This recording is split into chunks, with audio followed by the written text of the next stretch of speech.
Good day, Internet. We're back again to talk about some hot immigration topics. My name is Ben Hamilton. I'm a senior associate here with Andrew Craven. When you see us too, that we're going to be talking about all things employment-based immigration.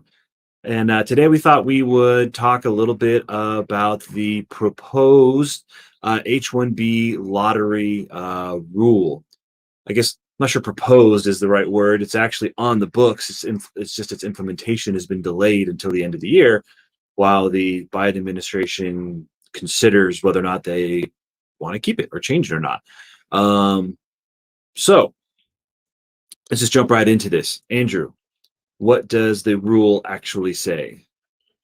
So the rule basically just focuses on the four wage levels that all H-1Bs are lumped into. So all wage, all occupations have four wage levels based off of the area and the type of wage, basically saying that USCIS is going to accept H-1B petitions going from folks making in the fourth wage category, the highest wage category, and then just go down from there. Yep. So they're going to start at level 4 and just work their way down. So it's no longer a lottery. It's a preference system. And we're going to get into some data onto how that's going to really play out.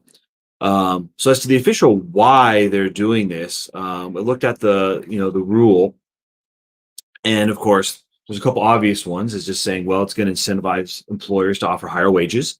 Um, it's also going to incentivize employers to use the H-1B for higher skilled positions. Um, right. And then, of course, I mean, really the big one is that the current registration system has a lot of issues with ways people are gaming it by doing duplicate registrations. And of course, that will cut that out. Right. So, higher paying jobs, more high skilled jobs, cuts down on all the shenanigans. That's kind of the official reasoning of why they're doing this. Now, I went through the comments. There were over 1,000 comments. I mean, I didn't read each one individually, but I did kind of scroll through them to sort of pull out some of the more in-depth comments to see what are the people saying in both support and opposition. So, of course, the main one we're going to jump to is the American Immigration Lawyers Association and their comment. That is, of course, the group that represents us, that represents all the immigration attorneys. They brought up 4 reasons to oppose this new rule.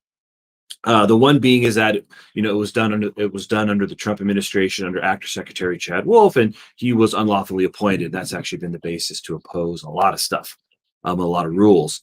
The second one is actually sort of the key legal argument that will be disputed if the rule is fully implemented. Meaning, if it's implemented and people sue to stop it, this is going to be the key argument: is that the rule is ultra vires.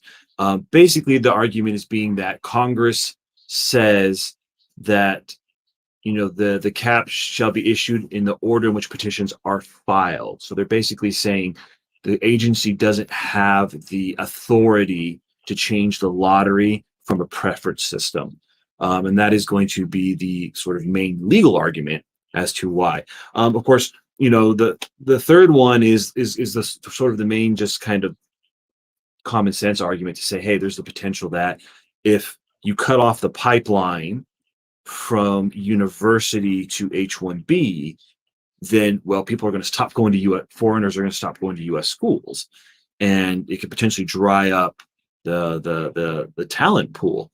And of course, they also asked that, hey, if you're going to implement this, maybe wait a little bit longer.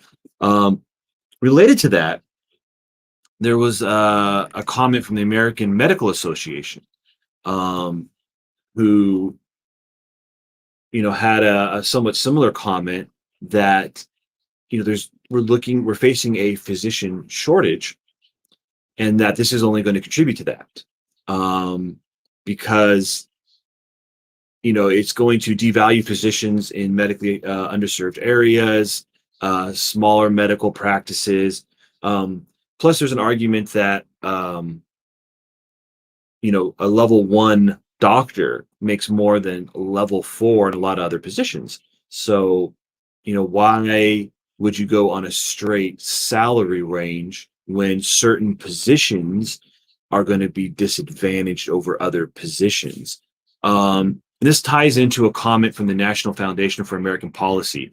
They were delving into a lot of the data, and specifically looking at sort of comparing level 4 wages in certain professions against level 1, level 2 wages in other professions. And so they discovered that there are 11 occupations, including physicians, internists, pediatricians, dentists, and computer information systems managers, right, for which the individuals paid a level 1 salaries would be unable to obtain an H-1B petition, even though their level 1 salaries are higher than the median salary for level 3 for all occupations.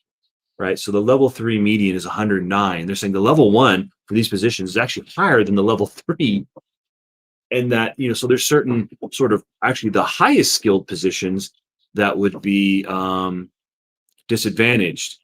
But Andrew, I pulled a comment here from the Economic Policy Institute.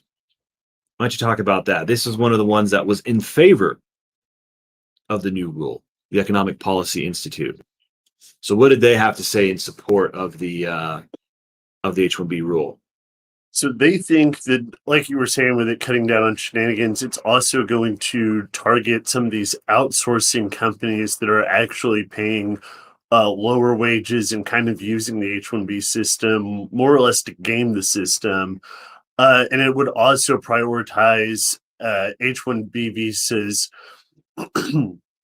sorry, the allocation for H-1B visas and not reduce the overall number of workers. So really trying to target more skilled or higher level individuals. Yeah, so they're essentially backing the agency's sort of criteria or reasoning behind it, saying it's going to lift wages, you know, and it's going to force employers to target higher skilled people for the H-1B. And all that's going to cut down on the shenanigans, you know, specifically targeting the IT outsourcers, right, who are the biggest user of the H-1B. And it's the one that, especially that the Trump administration was the most aggressive in trying to go after.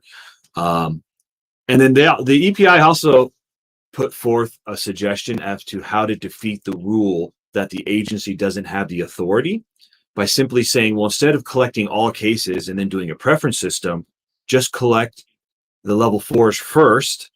And then if there's still visas left over, then collect the level 3s. And then if the level 3s overrun, then run just a lottery of the level 3s. They're basically saying, hey, if we actually stagger this, then we're not violating the law in any way, right? Because we're still allocating them in the order in which they were received. We're just staggering how we order them. So that's kind of their cute way to get around that main legal argument that you're going to see if it goes forward. So now we're going to jump into like an example of what this really looks like, right?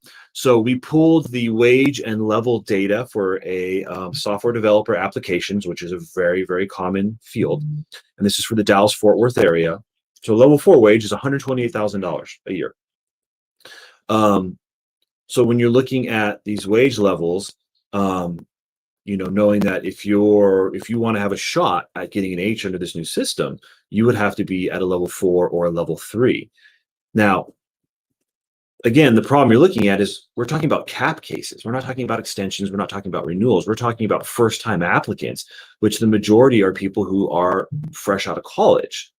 And you're saying, hey, a fresh out of college software developer is going to get paid 128. I don't think so. We have a second example here that's more near and dear to our heart, but that's actually for attorneys. This is something we can speak to with a little bit more authority because we understand a little bit more how the salaries work there. So that's the next example here is a level 4 wage is $186,000. The top law firms in the country right now offer starting salaries of about 180. The idea being here, unless you're in the very top percent of the top law schools in the country, why bother? Why bother? You have no shot of getting an H-1B. Again, for someone who is fairly young in their career, just coming out of college. I mean, unless you're, at the top, 1% of your class at Harvard, you're not going to be offered an entry level salary that's going to get you, through the H-1B cap. So let's dig into some of the data from USCIS regarding these different wage levels and how they break down. So we have some more information here about showing the breakdown of historically, between level 1 through level 4, over 80% of applications have come from levels 1 and level 2. And only we're seeing here about 14% have come from levels 3 and level 4 for cap cases. And for advanced degrees, it's only 10% are level 1 or level 4. So again, the overwhelming majority of cases to date have been level 1 and level 2. But then the next slide here shows how USCIS projects this to play out. So Andrew, what are your chances if you're level 1 at this point? Pretty much nothing. 0. And if you're level 2, I think they're basing that 75% off of historical numbers. But of course, if everyone knows that the system has changed, everyone's going to adapt to it. Meaning, 85% of your applications are not going to be level 1 and level 2, right? They're going to be level 3, level 4, which means that 75% level 2 is not going to be a realistic number under a new system. It's going to be way, way, way, way lower because so many more people are going to try to push, especially into level 3. I don't know if a lot of people can really shoot to level 4. It's a pretty high bar, but I think you're going to see a lot of people trying to push into level 3 to the point where I think you may be seeing 75% at level 3 and 0 at level 2. So these are some, interesting data. Again, this is from USCIS in the rule. This is their own numbers. So, Andrew, one of the things that I was thinking about well, what if I just file a cap case for level 4, it gets approved, and then October 1st, I just file an amendment or a change of employer requesting a level 1 or a level 2. So we can go to our next slide. Andrew, can I do that? No. So USCIS did kind of, or the folks making the rules did anticipate that people are going to start trying to game the system at that point. So they will actually have penalties in place for anyone that tries to, file amendments purely to go to a lower wage level after they filed that initial petition. Yeah, I have a feeling that you're going to be seeing some very nasty requests for evidence if you, fairly quickly file a change of employer or an amendment or anything to that effect. I'm thinking back to 2017 when they started sending requests to any cap case, pretty much, that requested a level 1 wage, right? And they were immediately just questioning whether or not a level 1 wage could qualify as a specialty occupation. So at that point, they were challenging kind of the bottom. But you can see this kind of flip to where all of a sudden you start getting all these requests where they're kind of challenging the top. Like, is this really level 3? Is this a level 4? Or are you just gaming the system? So the summary sort of net effect here is that if the preference system is instituted, you're going to have to be at a level 3 or level 4 wage in order to make the cut, right? Level 1, not at all. And I doubt level 2 is even going to get in level 3 or level 4. And of course, the question is going to be, is the net effect going to be positive? Or is the net effect going to be negative? Is the net effect going to be positive, that it's going to lift wages? Or is the net effect going to be negative, where people just stop enrolling in U.S. schools, right? Because there's no more pipeline from school to H-1B, and so you're going to see the talent pool drying up. And again, are you also going to see certain industries disproportionately impacted, including some of the actually higher skilled positions, like the doctors and stuff, who again their level 1 wage is higher than the level 3 for a lot of other professions. So personally, at the moment, is this rule going to be instituted? I don't know. The Biden administration nixed most of the pending Trump rules, but they kept this one on the books, which means they are considering it. Now, the I think one of the big factors is going to be is how many duplicate registrations were in this last year's lottery. I think that's actually going to be a huge factor to them, seeing just how much abuse there is. The more abuse there is, the more likely they are to institute this rule. But at the same time, they're going to get a lot of pushback from, for example, the universities and the entire sort of education system. And a lot of other sort of powerful players are going to push back. Andrew, do you have any thoughts on whether or not this will actually be implemented or not? I don't think it would in its current form, just as a matter of politics and kind of looking at a lot of the complaints that I think are very valid in terms of this basically picks winners and losers. Your large companies are going to be able to get the guys that they want. And, small mom pop businesses that really just need their one H-1B employee that won't have the resources to bump someone up to a level 4 are really going to, get the short end of the stick here. So I think they'll have to make some kind of adjustments for it. At the same time, like you said, they've kept it around, unlike a lot of the other Trump policies. So there's definitely some level of consideration that's going to go into it first. Yeah. So the other thing you have to consider too is they're saying that they're going to, oh,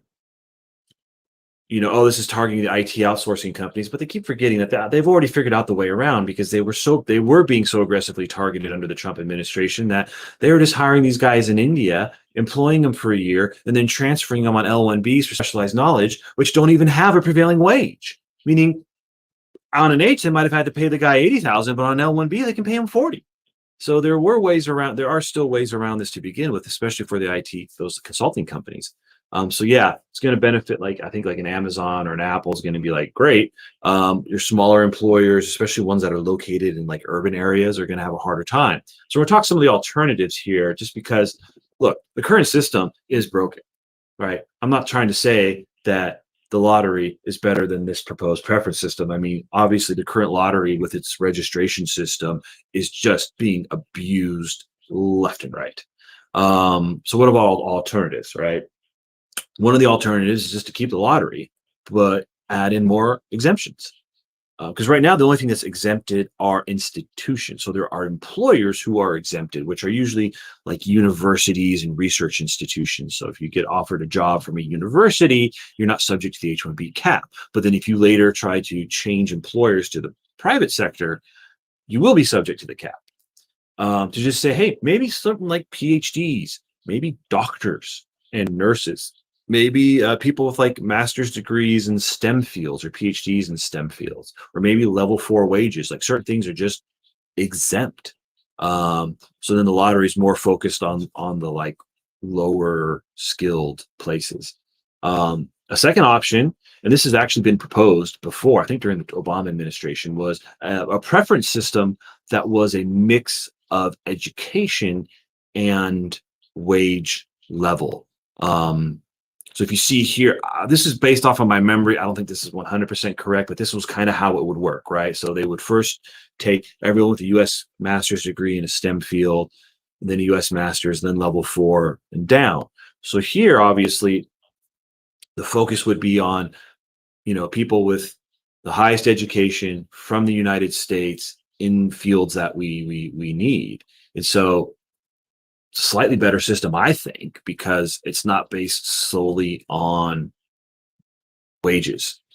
And then the last one I threw in here is, if you're familiar at all with the Canadian system, Canada has a point system for residency, where you can go in and register yourself, and you can fill out, essentially an application, and you get points for certain things like education level, work experience, English fluency, whether or not you're an entrepreneur and started your own business. And then you add up all your points, and then, they have X amount of green cards, and they just kind of start working their way down to say, hey, you could maybe do a system where people register and they get assigned points based on the wage level, their education level, whether or not it's US, non-US, whether it's STEM, non-STEM. And you could just say, okay, you got 5 points, you got 8 points, you got 10 points, and we'll just start with the highest and work our way down until we run out of visas. Of course, there's also alternatives to just like expand the cap, get rid of the cap. I don't think those are going to happen anytime soon. Andrew, how do you feel about some of these alternatives?